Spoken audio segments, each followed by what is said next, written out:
Thanks for tuning in to Long Range Shooters of Utah. I want to make a quick video. We've had some very unfortunate events take place in the news here in Utah this week involving shooting, one involving long-range shooting, both resulting in the death of two separate individuals in two separate instances.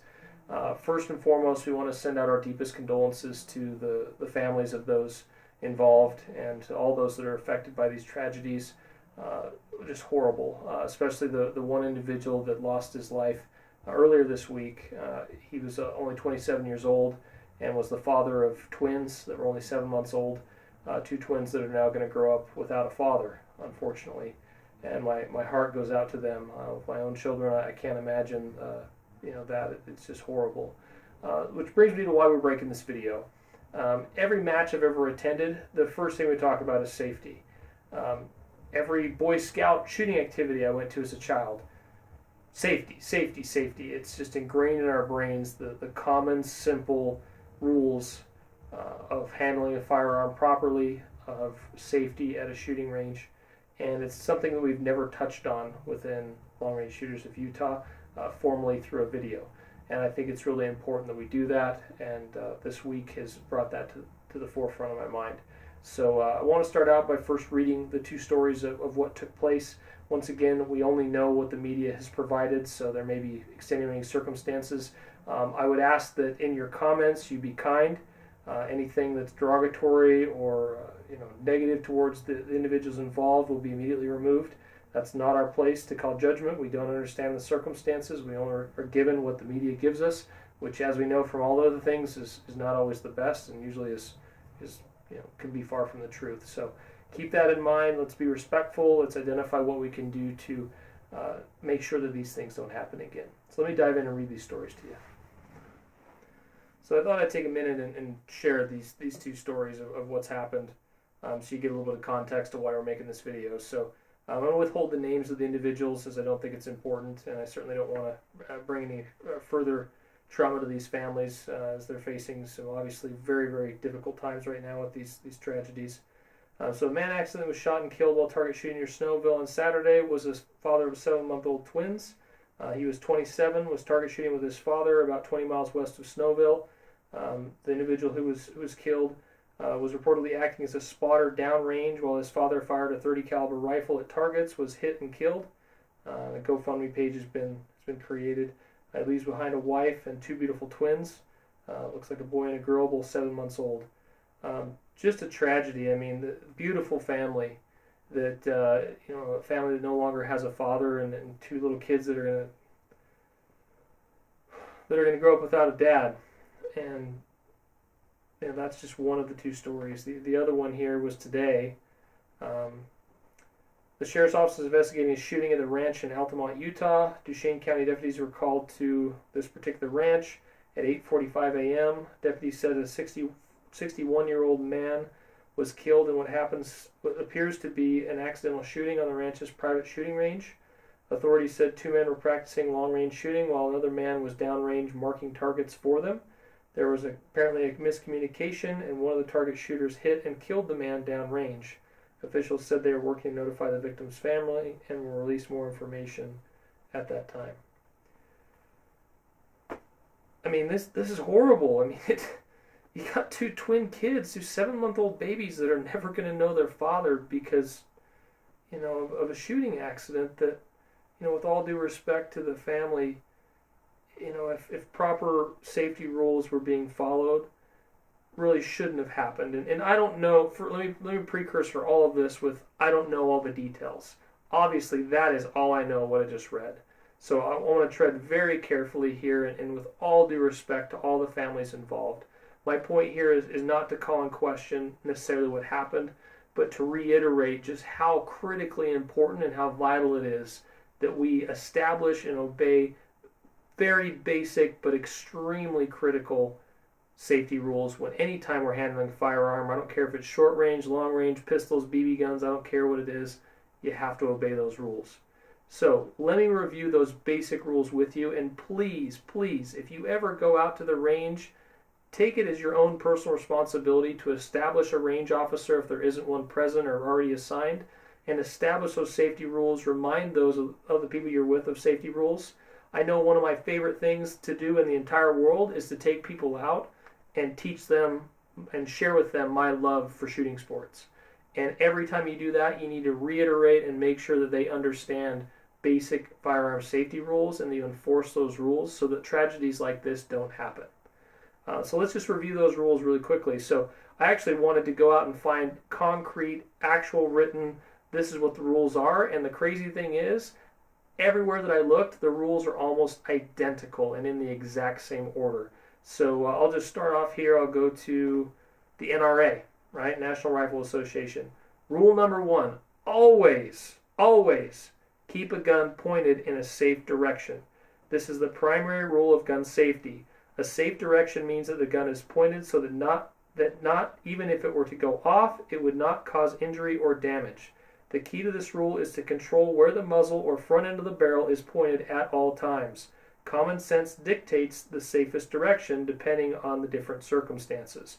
So at our matches, for instance, our tactical matches, the 22 Marksman Challenge, the safe direction is either down range when the range is hot, or if you're carrying a rifle, you have bolt open, mag out, action open. If you have a semi-auto, the action is open, the rifle's on safe, and the barrel is either pointed up or down. That's your safe direction. Now, at these matches, every single one that I attend, up and down is acceptable, but they prefer the rifle to be pointed up. Now, that doesn't mean that you're carrying it down here low up where it could potentially be pointing at someone's face. It means that you're carrying it up high. It's in a safe direction. Even if it were loaded and were to go off, it would not injure, hurt, or damage anything. So that's rule number 1. Should always be obeyed. If you see somebody that's not doing that, you need to take action and take responsibility for that immediately and make sure that they understand that rule. Rule number 2, always keep your finger off the trigger until ready to shoot.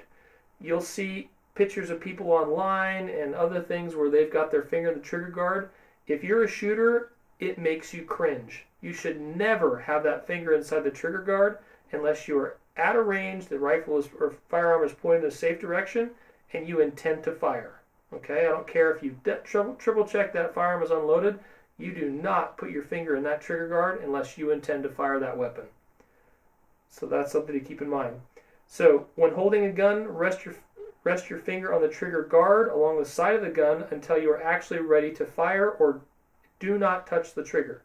So on a handgun, basically, you've got your hand around the grip and your finger is straight. You do not put that finger in the trigger guard. On a rifle, this is your trigger guard right here. You do not put your finger in that trigger guard where the trigger is. You keep it out here pointed. Okay?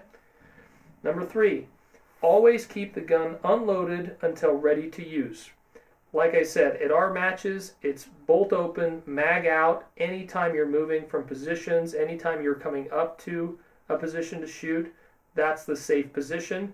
In addition to that, a lot of ranges, a lot of competitions will also require the use of a chamber flag. We have these available on our website. They're very inexpensive. It's just simply a little piece of plastic. You can use it several different ways. There's other versions of this where it'll block the entire action. There's all kinds of different tools out there, different kinds of guards like this. I'll just show you briefly on this rifle.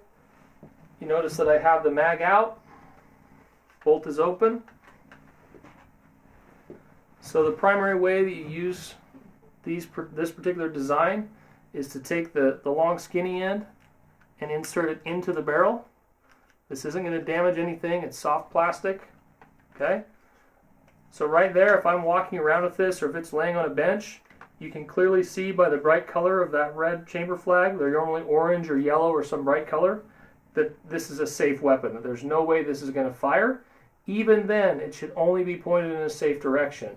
Even though it has that chamber flag in, if I were to carry this and brandish my barrel around at a match, I'd get torn apart by the other gentleman there.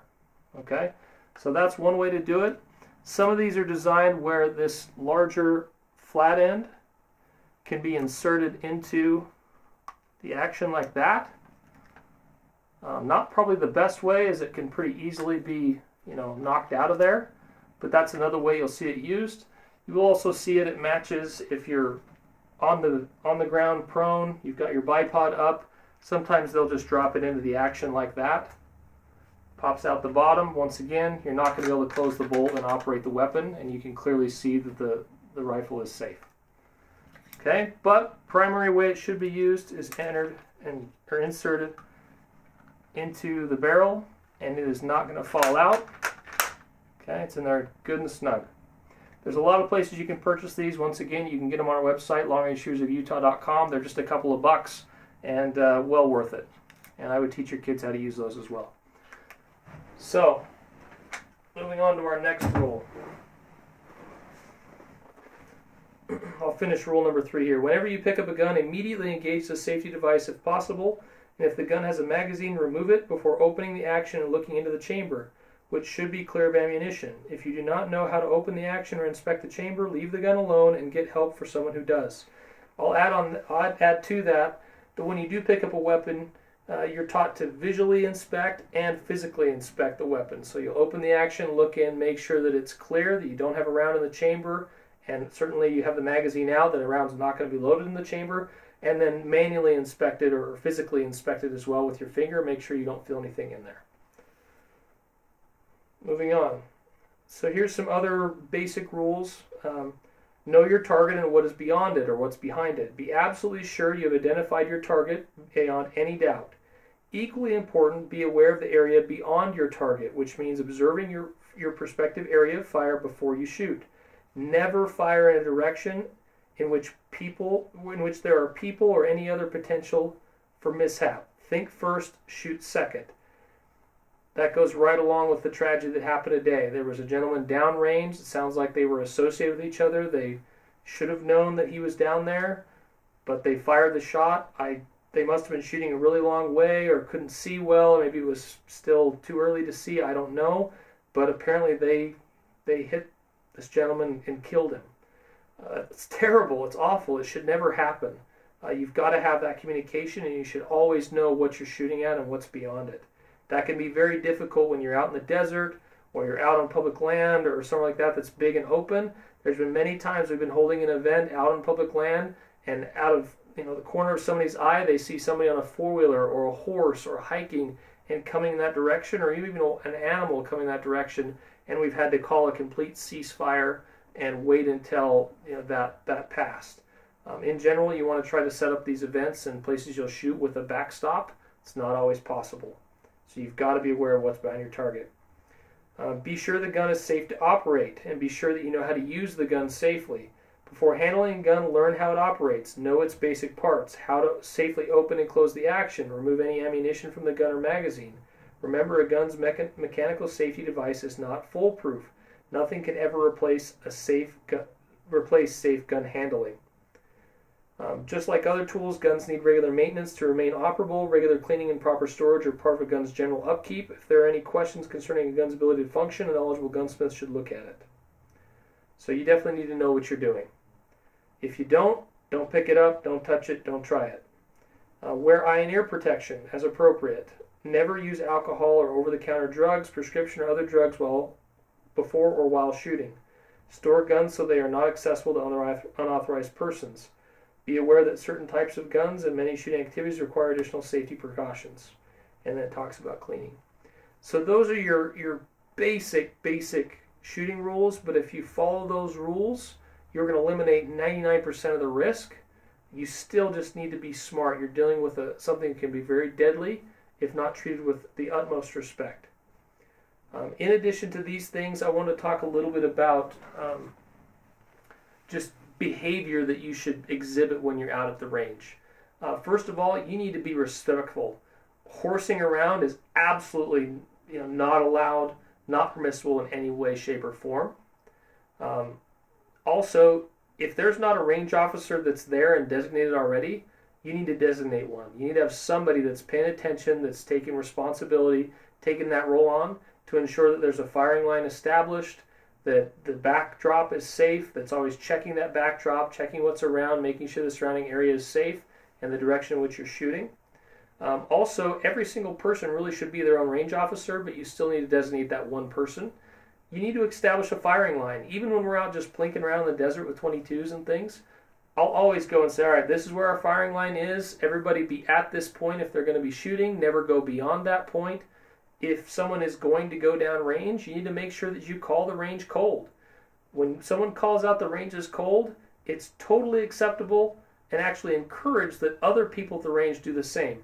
So at our 22 Marksman Challenge, when they say, the range is cold, the range is cold, the range is cold, you're encouraged to repeat that command down the line. Same thing for checking to see if chamber flags are in the rifles and the rifles are safe. It's up to everybody to ensure safety across the line. Okay?